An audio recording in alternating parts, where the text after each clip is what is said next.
तो नमस्कार dear investor, कैसे हैं आप सब। आशा करते हैं आप सब बहुत अच्छे होंगे। तो आज हम लोग अपने ऑफिस में हैं, एक बहुत ही इम्पोर्टेंट विषय पे आज हम लोग चर्चा करने जा रहे हैं। मेरा नाम श्याम है। फंड हाउस में एज ए फिनेंशियल एडवाइजर की तरह ये हमारा प्रोफेशन है, और ये हमारा जो प्रोफेशन पिछले 17 सालों से मैं इस प्रोफेशन के साथ काम कर रहा हूँ। यह हमारा ऑफिस पिछले 17 सालों से है, और हमारे साथ आज एक क्लाइंट है हमारे, जो हमारे मित्र भी हैं। हमारे प्रोफेशन में ये कहा जाता है कि अपने क्लाइंट को मित्र बनाइए, तो इस कारण से ये हमारे मित्र हैं और आज हमारे से हमारे फिनेंशियल प्रोडक्ट्स के बारे में कुछ जानना चाह रहे हैं। तो हमारे मित्र के कुछ क्वेश्चंस हैं, तो आप भी सुने कि हमारे मित्र के क्या क्या क्वेश्चंस हैं और समझें। तो संदीप जी से मैं आग्रह करता हूं कि वो जो भी उनके मन में क्वेश्चंस हो वो हमसे पूछ सकते हैं। श्याम जी नमस्कार। सबसे पहले तो आपको नमस्कार। मेरा ये सवाल था, मुझे ये जानना था कि म्यूचुअल फंड्स है क्या, सबसे पहले तो, उसके बाद उसमें इन्वेस्टमेंट का प्रक्रिया क्या होता है। क्योंकि आज की डेट में गवर्नमेंट भी चाह रही है कि हर एक अर्निंग पर्सन, जो भी पर्सन अर्न कर रहे हैं इंडिया में, वो म्यूचुअल फंड में इन्वेस्टमेंट शुरू करें, एसआईपी करें। गवर्नमेंट के द्वारा भी बहुत से एडवर्टीजमेंट रेडियो पे, टेलीविजन पे, चैनल्स पे, फेसबुक पे, हर जगह गवर्नमेंट द्वारा एडवर्टीजमेंट सेंड किया जा रहा है अवेयरनेस के लिए। जो इंडिया के एक्सचेंजेस हैं, जैसे एनएससी नेशनल स्टॉक एक्सचेंज या बीएससी बॉम्बे स्टॉक एक्सचेंज, वो लोग ऑल ओवर इंडिया में अवेयरनेस प्रोग्राम भी करते रहते हैं, जिसे वो नाम देते हैं इन्वेस्टर अवेयरनेस प्रोग्राम। और रिगार्डिंग इक्विटी मार्केट होता है, रिगार्डिंग म्यूचुअल फंड होता है। हर रोज किसी न किसी शहर में बीएससी एनएससी द्वारा ये अवेयरनेस प्रोग्राम चलाया जाता है, और उसमें इन्वेस्टर्स को बुलाया जाता है, उन्हें म्यूचुअल फंड के बारे में जानकारी दिया जाता है। तो जैसा कि आपने पूछा म्यूचुअल फंड के बारे में कि क्या है, तो म्यूचुअल फंड एक बैंकिंग प्रोडक्ट है।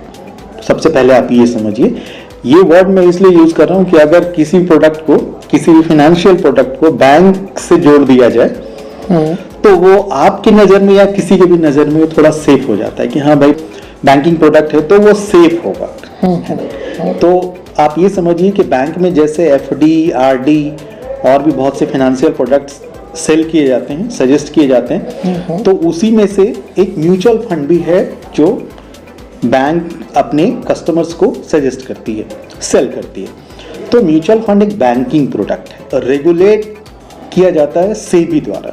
जो रूल्स रेगुलेशन होते हैं म्यूचुअल फंड के, वो रूल्स रेगुलेशन सेबी द्वारा बनाया जाता है, securities and exchange board of India. तो अब इस चैनल में कौन कौन है? इस चैनल में आते हैं सबसे पहले म्यूचुअल फंड के जो कंपनीज हैं, उन्हें बोलते हैं AMC, asset management company.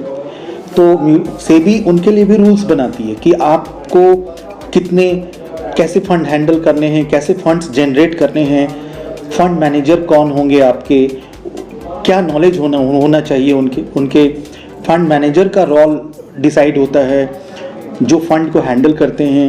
Fund size decide होता है कि किसी फंड में कितने का साइज होगा। तो मतलब मेरे कहने का मतलब है कि सेबी जो है, securities and exchange board of India, AMC जो म्यूचुअल फंड कंपनी है, उनके लिए भी रूल्स बनाती है। मैं एक म्यूचुअल फंड डिस्ट्रीब्यूटर हूं, तो सेबी मेरे लिए भी रूल्स बनाती है कि मुझे क्या क्या मालूम होना चाहिए, मुझे क्या क्या ट्रेनिंग कंप्लीट करना होगा, तब मैं एक म्यूचुअल फंड डिस्ट्रीब्यूटर बन सकता हूं। तो एक बैंक भी एमएफडी होता है, मतलब म्यूचुअल फंड डिस्ट्रीब्यूटर होता है, और एक इंडिविजुअल भी म्यूचुअल फंड डिस्ट्रीब्यूटर होता है। तो इनके अलावा कस्टमर्स के लिए भी गाइडलाइंस तय करती हैं सेबी, रूल्स रेगुलेशन सेबी द्वारा बनाया जाता है। तो ओवरऑल कहने का मतलब ये हुआ कि सेबी जो संस्था है, ये म्यूचुअल फंड इंडस्ट्री के लिए, ओवरऑल इंडस्ट्री के लिए रूल्स रेगुलेशन सेबी द्वारा बनाया जाता है, जो कि एक गवर्नमेंट संस्था तरह से म्यूचुअल फंड रेगुलेटेड होता है और काम करता है। सबसे पहले ये बता दूं, म्यूचुअल फंड में कोई भी इन्वेस्टर वन टाइम भी इन्वेस्टमेंट कर सकते हैं और एसआईपी के भी माध्यम से कर सकते हैं। अब इसको कंपेयर करने के लिए मैं आपको बैंक के दो प्रोडक्ट के बारे में बता रहा हूं। जैसे बैंक में आप एफडी भी कर सकते हैं और आरडी भी कर सकते हैं, तो उसी वर्ड को यहाँ पे म्यूचुअल फंड इंडस्ट्री में बोला जाता है वन टाइम को लमसम। जो आरडी होता है बैंक में उसे यहाँ एसआईपी बोला जाता है। तो अब हर दोनों तरीके से आप पैसा जमा कर सकते हैं। बहुत जगह मैंने ये सुना है अच्छा, कि म्यूचुअल फंड अलग है और एसआईपी अलग है। कई बार टीवी में भी प्रचार देखा है, एडवर्टीजमेंट आता है एसआईपी कीजिए, फिर उसके बाद बहुत बड़े बड़े क्रिकेटर आजकल तो आ रहे हैं, सचिन तेंदुलकर जी आके बोलते हैं म्यूचुअल फंड सही है। बिल्कुल बिल्कुल बिल्कुल। तो उसमें मुझे ये समझ नहीं आता है कि एसआईपी क्या है और म्यूचुअल फंड क्या है। क्या दोनों अलग अलग प्रोडक्ट है या दोनों एक ही प्रोडक्ट है? तो इस बारे में थोड़ा सा बताइए। बिल्कुल, बहुत ही इंपॉर्टेंट क्वेश्चन है आपका। आज तक मेरे ख्याल से बहुत से क्लाइंट ये कंफ्यूज रहते हैं इस क्वेश्चंस के बारे में कि म्यूचुअल फंड मुझे नहीं करना है लेकिन मुझे एसआईपी करना है, ऐसा भी क्वेश्चन है। हाँ बिल्कुल बिल्कुल। तो इसको ऐसे समझिए, इस इंडस्ट्री को म्यूचुअल फंड इंडस्ट्री कहते हैं और म्यूचुअल फंड कोई फंड नहीं है और एसआईपी कोई फंड नहीं है, ठीक है। तो म्यूचुअल फंड इंडस्ट्री है जहां पैसे जमा करने के दो तरीके हैं, पैसे डिपॉजिट करने के दो तरीके हैं। पहला वन टाइम जिसे लमसम कहते हैं और दूसरा एसआईपी जिसे सिस्टमैटिक इन्वेस्टमेंट प्लान कहते हैं। मतलब हमारे पास अगर सपोज 10,000 रुपए है तो 10,000 रुपए में वन टाइम भी डाल सकता हूं। एक ही बार डाला, एक ही बार निवेश किया और छोड़ दिया। लॉन्ग टर्म या शॉर्ट टर्म वो अलग बात है। और दूसरे तरीके में अगर मैं अपनी सैलरी से 2,000 रुपए हर महीने बचा पा रहा हूं तो हर महीने मैंने सबमिट कर दिया रिक्वेस्ट कि हर महीने मेरे बैंक से 2,000 रुपए डेबिट होने चाहिए, तो हर महीने 2,000 रुपए मेरे बैंक से डेबिट हो रहा है। तो इस प्रोसेस को एसआईपी कहते हैं, सिस्टमैटिक इन्वेस्टमेंट प्लान। ये क्वेश्चन का जो आंसर है वो है कि म्यूचुअल फंड एक इंडस्ट्री है और उसमें पैसे जमा कर प्रोडक्ट वो जो है वो एसआईपी, वो जो प्रोसेस है जिस तरीके से आप पैसा जमा होता है उस प्रोसेस को एसआईपी कहते हैं। हाँ, जिस तरह बैंक्स हैं, हाँ, जो बैंक्स जो हुआ वो जगह हुआ और उसके अंदर सेविंग्स हो गए या करेंट हो गए या आरडी हो गए। बिल्कुल। उसी तरह म्यूचुअल फंड के अंदर एसआईपीज है या लमसम है, पैसा जमा करने की विधि है। हाँ, और म्यूचुअल फंड जो है वो ऑर्गेनाइजेशंस है। हाँ, वो एक इंडस्ट्री है, वो ऑर्गेनाइजेशन इंडस्ट्री है। चलिए ठीक। और मेरा ये एक सवाल है कि सेफ, आजकल ये बहुत सारा सुनते हैं वो बैंक डूब गया या फिर इतना बड़ा सहारा जो था, सहारा इंडिया, सहारा, लेकिन उसमें भी करोड़ों रुपए डूबे हैं लोगों के, निवेशक के करोड़ों रुपए डूबे हैं। जी। तो आपके हिसाब से क्या ये जो म्यूचुअल फंड है ये सेफ है? अगर लोग मान लीजिए अपना जमा पूंजी रखते हैं, बचाते हैं, देते हैं म्यूचुअल फंड्स को, तो क्या वो सेफ है या कहीं ऐसा तो नहीं कि कुछ दिनों बाद उसकी भी हालत वो सहारा जैसी हो जाएगी? बिल्कुल सेफ है, बिल्कुल सेफ है। लेकिन आप एक चीज ध्यान दीजिएगा, जब भी गवर्नमेंट का जो एडवर्टीजमेंट की बात, तो लास्ट में एडवर्टीजमेंट के लास्ट में एक वर्ड यूज किया जाता है म्यूचुअल फंड कंपनी द्वारा या उस एडवर्टीजमेंट पे यूज किया जाता है। आपने देखा होगा लीफलेट्स में या किसी बैंक में देखा होगा या टीवी में कि mutual fund investment are subject to market risk, please read the offer document carefully. तो आपके क्वेश्चन में एक क्वेश्चन छुपा हुआ है, उसका भी मैं चाहता हूं आंसर दे दूं कि अगर कोई डिस्ट्रीब्यूटर या एजेंट आपको ये कहता है कि म्यूचुअल फंड 100% सेफ है और ये फिक्स रिटर्न देगा, के लिए समझाने के लिए गवर्नमेंट चाहती है कि आप ये समझें कि ये फिक्स रिटर्न यहाँ नहीं है, ये यहाँ पे रिटर्न फ्लोटिंग है। रिटर्न जितना बताया जा रहा है उससे ज्यादा भी आ सकता है और जितना बताया जा रहा है उससे कम भी आ सकता है। तो रीजन है कि म्यूचुअल फंड एक इन्वेस्टमेंट प्रोडक्ट है, इस पे हम लोग आगे चर्चा करेंगे जी।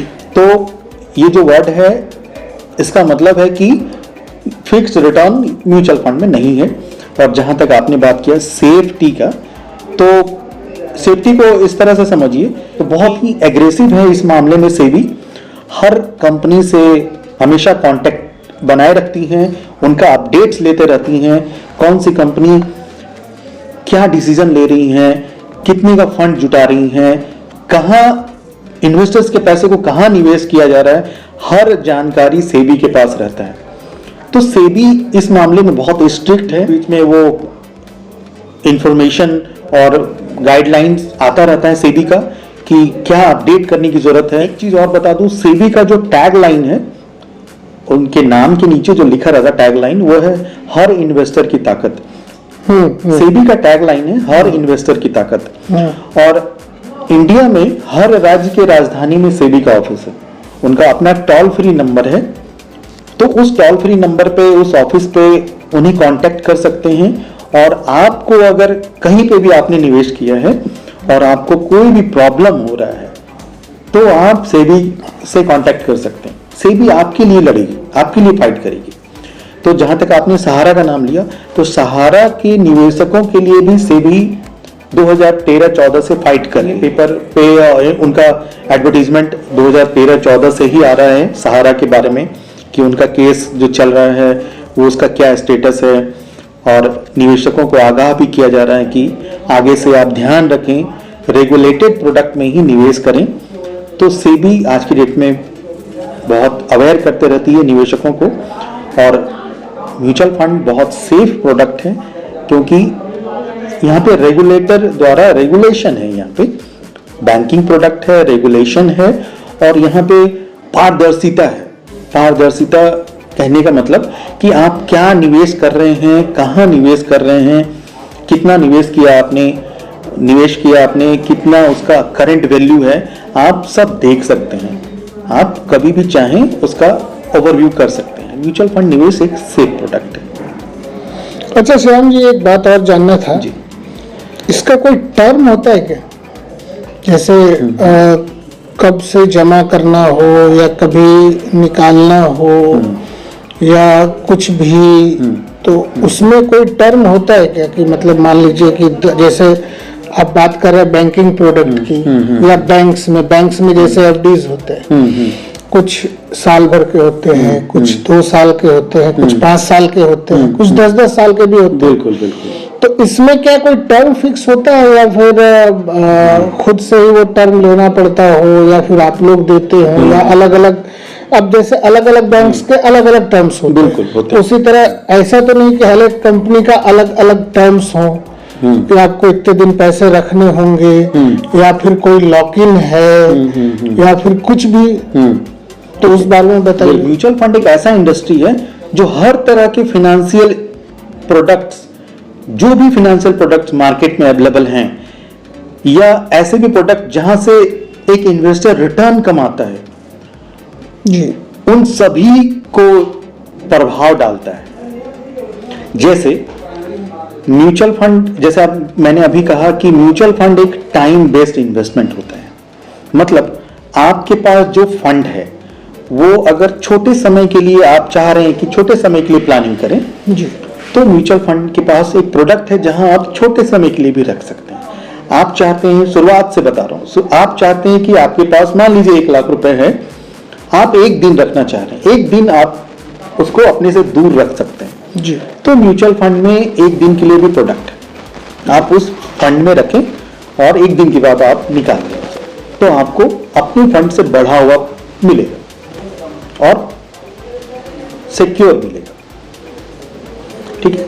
म्यूचुअल फंड के पास ऐसा भी प्रोडक्ट है जो थोड़ा और समय देंगे आप, 1 महीने, 3 महीने, 6 महीने, 1 साल, 3 साल, 5 साल या उससे ऊपर, हर लेवल के लिए, हर दूरी के लिए म्यूचुअल फंड के पास प्रोडक्ट है। जैसा मैंने पहले बताया, म्यूचुअल फंड के पास हर प्रोडक्ट से रिलेटेड कंपैरिजन प्रोडक्ट है, मतलब उनके विरुद्ध एक प्रोडक्ट है।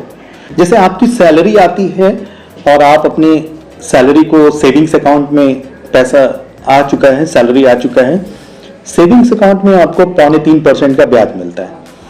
तो 3.25% के ब्याज की तुलना में अगर आप चाहते हैं थोड़ा ज्यादा ब्याज, तो म्यूचुअल फंड के लिक्विड फंड में उस पैसे को रख दीजिए।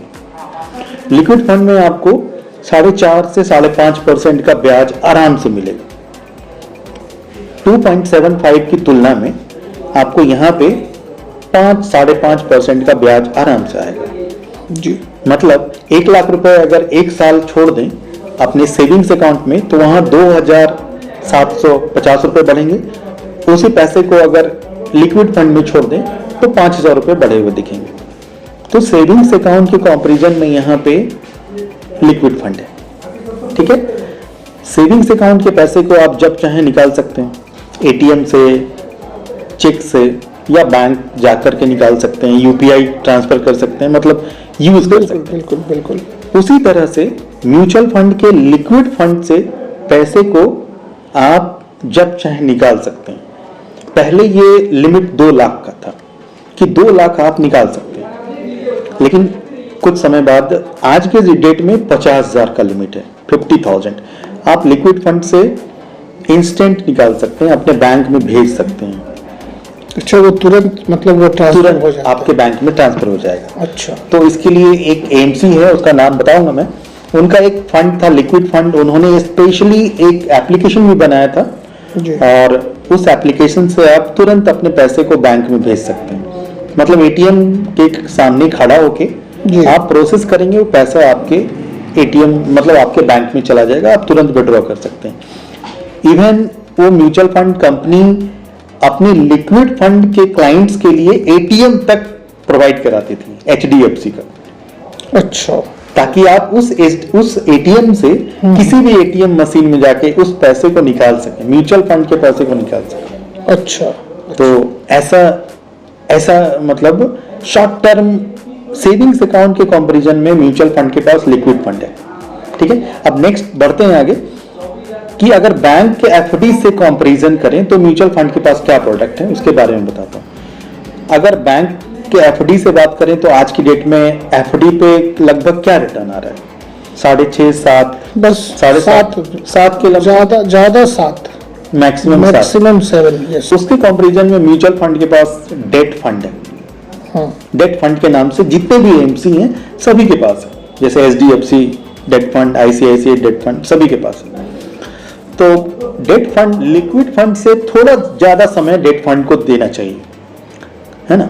कुछ ऐसे डेट फंड हैं जिसको कम से कम 1 महीने का समय देना चाहिए, कुछ डेट फंड है जिसको कम से कम 3 महीने का समय देना है।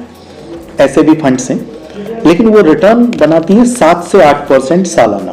तो अभी मैंने बताया आपको लिक्विड और डेट, तो ये दोनों शॉर्ट टर्म कैटेगरी है, शॉर्ट टर्म कैटेगरी में आते हैं, छोटे समय के सेविंग्स के लिए। तो एफडी से जो अभी कंपेयर कर रहे थे कि एफडी अगर बैंक में कर रहे हैं तो आपको एक टर्म सेट करना पड़ता है कि कितने दिनों की एफडी कर रहे हैं जी। 1 साल की कर रहे हैं एफडी, 2 साल की, 3 साल की या 5 साल की, तो टर्म सेट करना पड़ता है। उतना टर्म पूरा करेंगे तो आपको रिटर्न दिखेगा।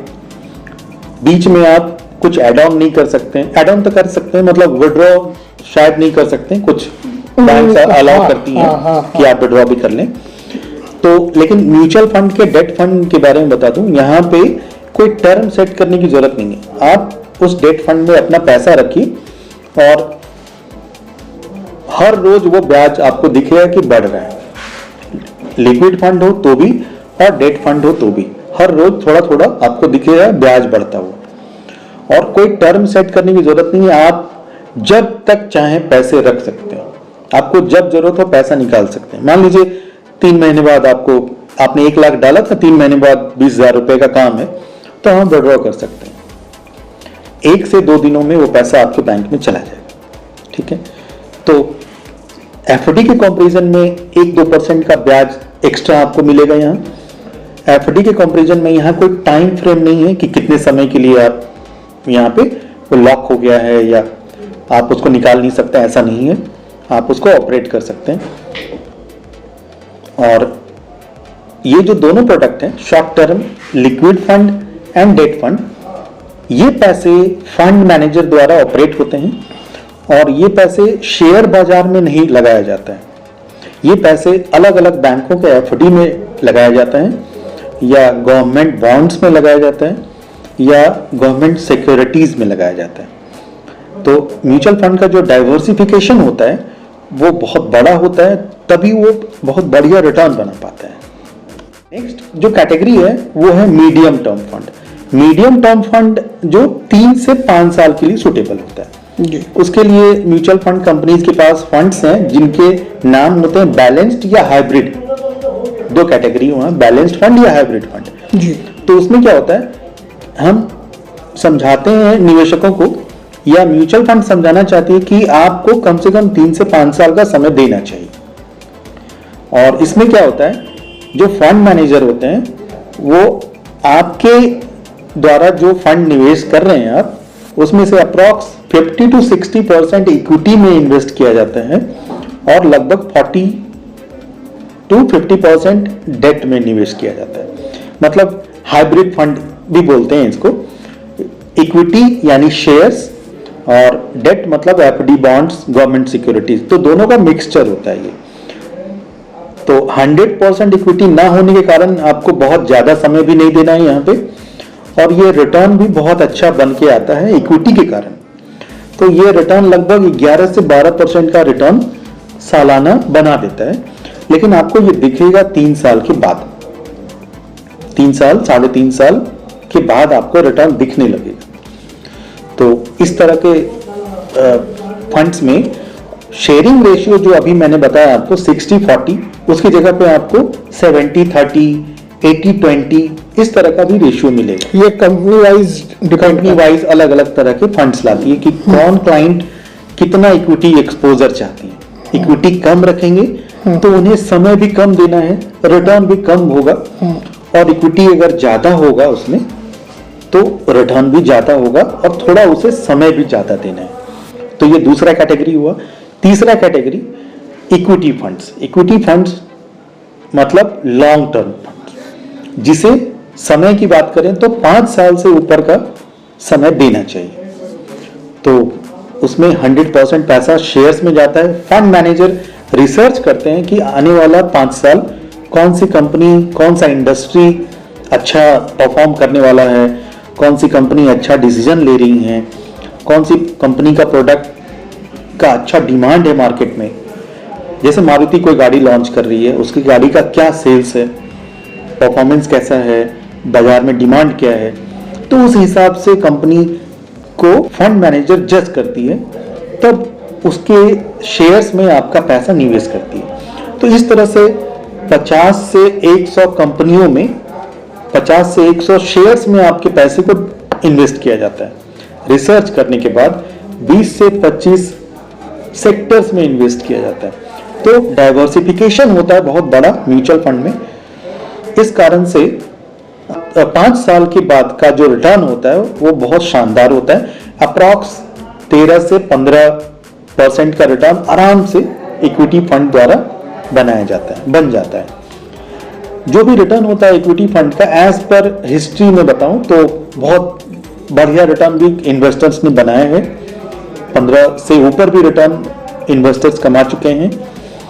तो जो भी निवेश प्रोडक्ट का अगर रिटर्न देखना है तो उनके हिस्ट्री के द्वारा आप देख सकते हैं कि कोई म्यूचुअल फंड पिछले 5 साल में क्या रिटर्न बनाए, पिछले 10 साल, पिछले 15 साल, पिछले 20 साल। तो आपका जो क्वेश्चन था उसका आंसर है कि यहाँ पे म्यूचुअल फंड एक टाइम बेस्ड इन्वेस्टमेंट है। 1 दिन से 1 साल का प्लानिंग करना है तो उसके लिए अलग फंड है, 3 से 5 साल के लिए अलग फंड्स हैं, और लॉन्ग टर्म के लिए अलग फंड्स हैं। तो लॉन्ग टर्म्स में बता दूं, लॉन्ग टर्म को 3 पार्ट में मेनली बांटा गया है। Large cap funds, mid cap funds और स्मॉल कैप फंड्स। और इसके बाद भी बहुत से फंड्स हैं, उसके बारे में हम लोग आगे बात करेंगे। अच्छा, आप जो ये बार बार रिटर्न की बात करते हैं, जी जी, क्या वो फिक्स रहता है? फिक्स से मेरा मतलब है कि मतलब क्या वहां से भी वो ऊपर नीचे हो सकता है? या मान लीजिए मैंने अगर शॉर्ट ड्यूरेशन फंड लिया, लिक्विड फंड में, लिक्विड फंड में, तो क्या उसमें ऐसा हो सकता है कि वो जो रिटर्न हो वो जैसे आपने बताया अभी 4 से 5% शायद मेरे हिसाब से, तो वो क्या 7-8% भी हो सकता है, या फिर क्या वो 1 या 2% भी हो सकता है? ऊपर नीचे हो सकता है या नहीं हो सकता? बिल्कुल हो सकते हैं। इसको ऐसे समझिए, आज से 10 साल पहले जब एक सेविंग्स अकाउंट का एफडी पे ब्याज इन्वेस्टर्स को मिलता था 9% का। आज से 10 साल पहले लगभग मिल रहा था। हाँ, 10 से ज्यादा ही था। 10 से ज्यादा ही था। 10, हाँ 10, 10.5, 11 ऐसे भी था। और उसी समय अगर सेविंग्स अकाउंट पे ब्याज देखेंगे तो 4% से ऊपर था या 4% था। तो जब सेविंग्स अकाउंट 4% का ब्याज दे रहे थे, उस समय एक लिक्विड फंड का रिटर्न 6-6.5% भी था। अच्छा, आज की डेट में 2.75 है सेविंग्स अकाउंट का रिटर्न, और एफडी का रिटर्न 7% के करीब है। तो उसी तरह से कि जैसे आपने बात करी फिक्स्ड रिटर्न की, मतलब जैसे शॉर्ट टर्म या लिक्विड या डेट, आपने जो वो बोला कि 4 से 5% का रिटर्न, या फिर आपने बताया कि 7 से 8% का रिटर्न, मेरा पूछने का मतलब ये है कि क्या वो नीचे ऊपर हो सकता है? हाँ। तो क्या वो सिर्फ ओनली 4 ही आएगा या 5 आएगा, या हो सकता है वो बढ़ के 8 भी हो जाए, 9 भी हो जाए? नहीं, वैसा नहीं होगा। मतलब क्या होता है ना कि शॉर्ट टर्म फंड की बात करें, लिक्विड या डेट, तो इनका जो पोर्टफोलियो है, इसके पोर्टफोलियो में बैंक एफडी है, अलग अलग बैंकों के एफडी में पैसा डालता है जी, गवर्नमेंट बॉन्ड्स हैं, गवर्नमेंट सिक्योरिटीज हैं, उसमें वोलेटिलिटी की चांसेस बहुत कम रहती है। लेकिन फिर भी अगर कोई गवर्नमेंट रूल्स रेगुलेशन कुछ चेंज हुआ, बॉन्ड्स के मामले में, गवर्नमेंट सिक्योरिटीज के मामले में कुछ मूवमेंट हो सकता है, वो जो रिटर्न है उस पर थोड़ा प्रभाव पड़ सकता है। लिक्विड के मामले में बहुत कम और डेट के मामले में थोड़ा प्रभाव पड़ सकता है, बहुत माइनर मूवमेंट हो सकता है।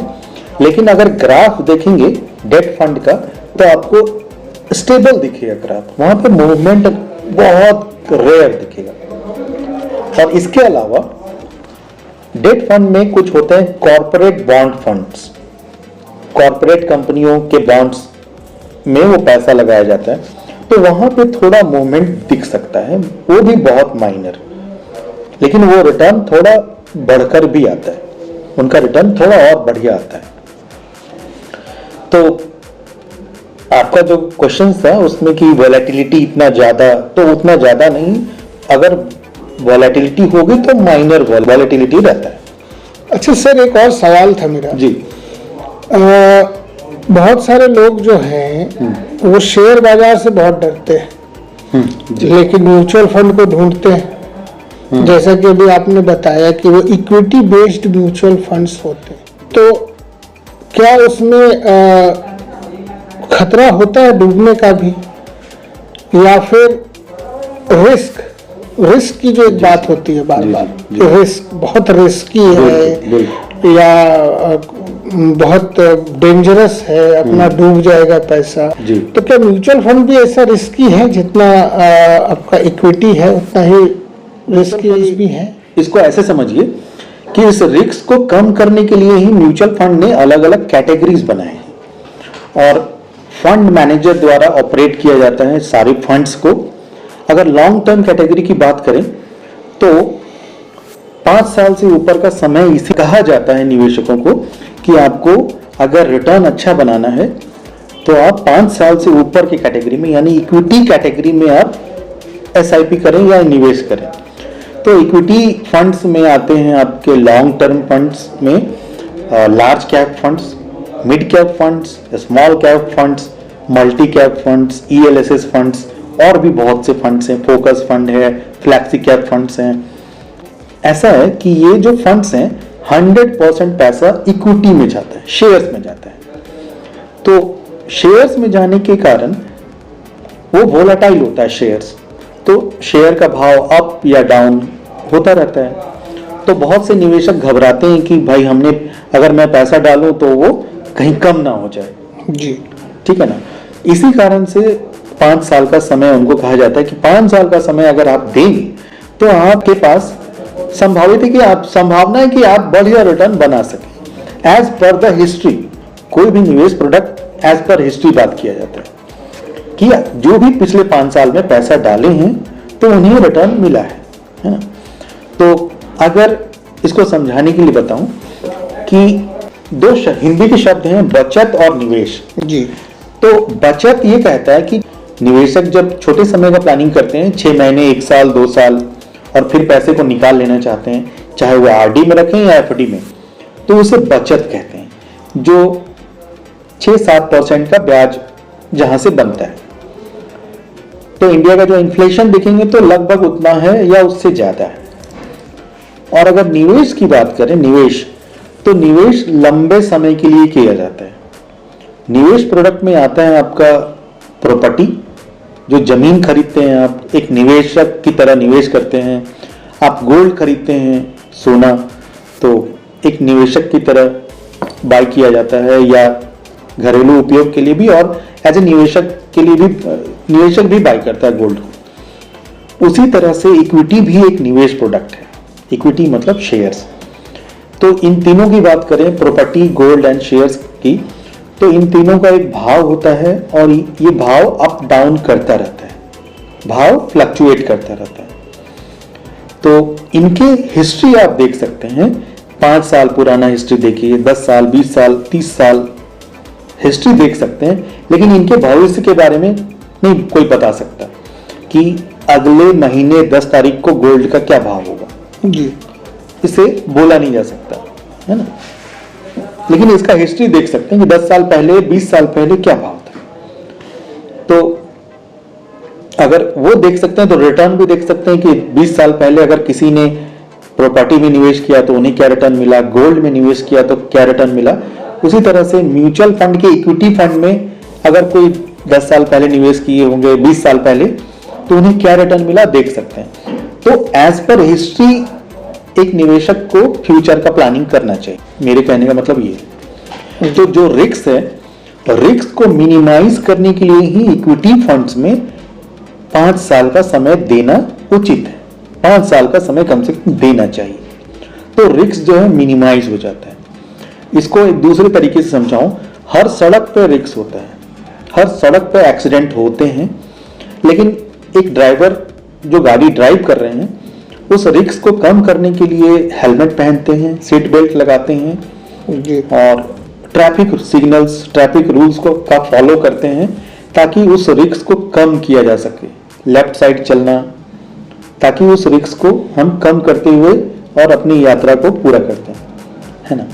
तो उसी तरह से इक्विटी में आप समय दे करके रिस्क को कम करते हैं। अच्छा सर, एक और सवाल था मेरा। लोग वन टाइम, अभी थोड़ी देर पहले आपने बताया था वन टाइम और एसआईपी के बारे में, तो दोनों में से बेहतर कौन सा होता है, वन टाइम या एसआईपी? बहुत ही बढ़िया क्वेश्चन है आपका। दोनों निवेश बहुत बढ़िया निवेश है। दोनों तरह का जो निवेश है हर निवेशक को करना चाहिए, प्लानिंग करना चाहिए। वन टाइम निवेश उन्हीं को करना है जिनके पास एक मुश्त अमाउंट रेडी हो, मतलब एक बड़ा अमाउंट आपके पास रेडी हो जिसे आप बहुत पहले से जमा कर रहे हो। वो आपके लिए स्पेयर फंड है, उसको आप समय दे सकते हैं, तभी आपको वन टाइम इन्वेस्टमेंट करना चाहिए। कितना समय देना है वो आप फंड पे डिसाइड कर सकते हैं। हर दूरी के लिए फंड है तो वन टाइम निवेश कर सकते हैं।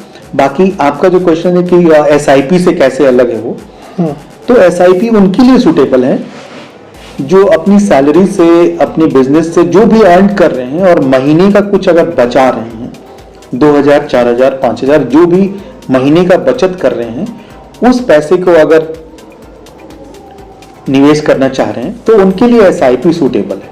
हर महीने एक अमाउंट, सर्टेन अमाउंट सेट कर देंगे, हर महीने उनके बैंक से वो अमाउंट कटता जाएगा।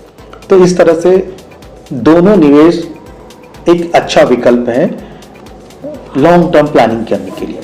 अगर आप ये पूछेंगे कि कौन बढ़िया रिटर्न बना के देगा, तो ऑब्वियसली है कि वन टाइम जो प्लानिंग करेंगे, इक्विटी फंड में अगर कोई एक सर्टेन अमाउंट वन टाइम डाल रहे हैं और उसी फंड में एक दूसरे क्लाइंट एसआईपी कर रहे हैं, तो रिटर्न को कंपैरिजन करेंगे तो वन टाइम का जो रिटर्न है वो बहुत बढ़िया आएगा, क्योंकि उन्होंने जो म्यूचुअल फंड का नैव होता है, NAV, नेट एसेट वैल्यू, तो एक मुश्त उन्होंने खरीदा है एक ही समय में जी। उन्हें किसी सर्टेन अमाउंट को इन्वेस्ट करना था, उन्होंने वन टाइम इन्वेस्टमेंट किया, उन्होंने एक ही बार में उसे निवेश कर दिया।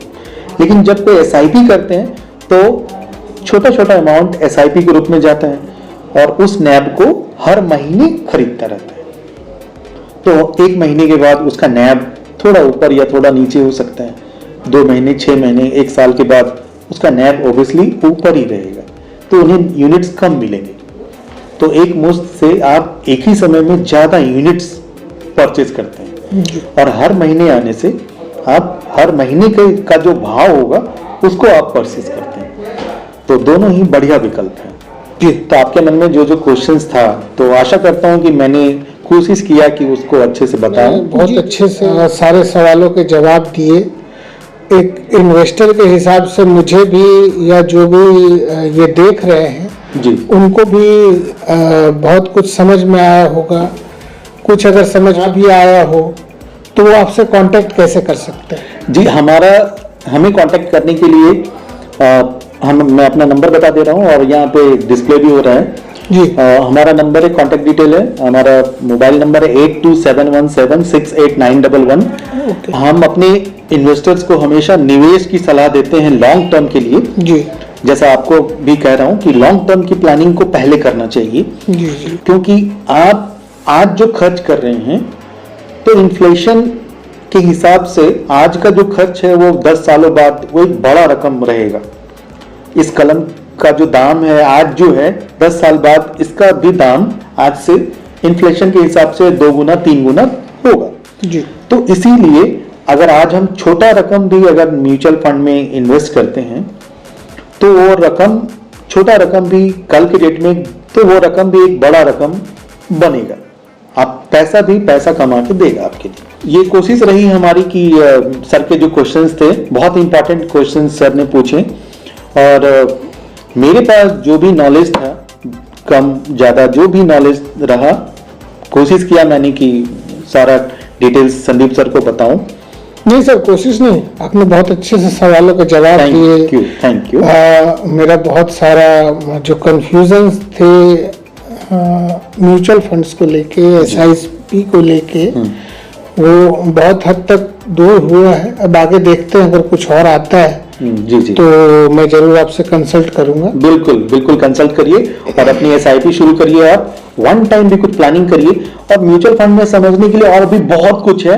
तो अगले बार आपसे जब भी मुलाकात होगी इसी तरह हम बैठेंगे, इसी तरह से हम अपने दर्शकों के लिए फिर से एक क्वेश्चंस का एक लिस्ट तैयार करके बैठेंगे और फिर उन क्वेश्चंस पे बात करेंगे, उनके आंसर्स के बारे में बात करेंगे। तो वो क्वेश्चंस मुझे पहले भेज दीजिएगा ताकि मैं भी थोड़ा रिसर्च कर लूं। जैसे आज आप नहीं आपके लिए आपके पास 17 साल का एक्सपीरियंस है। हाँ है। आपको कुछ रिसर्च करने की जरूरत है नहीं, मेरे हिसाब से नहीं है। लेकिन फिर भी मैं ये कहना चाहता हूँ कि हमारे दर्शकों को अगर कुछ ऐसा लगे कि हमारे लिए कोई सजेशन, कोई कमेंट देना चाहें, अगर मेरे आंसर्स में अगर कुछ भी आपको सही ना लगा हो तो बिल्कुल हमें कमेंट करें, हमें सजेशन दें कि हमारे जो नेक्स्ट वीडियो हो कैसा हो, किस विषय पे हो। तो बहुत इसके लिए हम लोग थैंकफुल रहेंगे आपका। तो ठीक है संदीप जी, आज की चर्चा हम लोग यहीं समाप्त करते हैं जी। नमस्कार, bye bye, good night. Good night.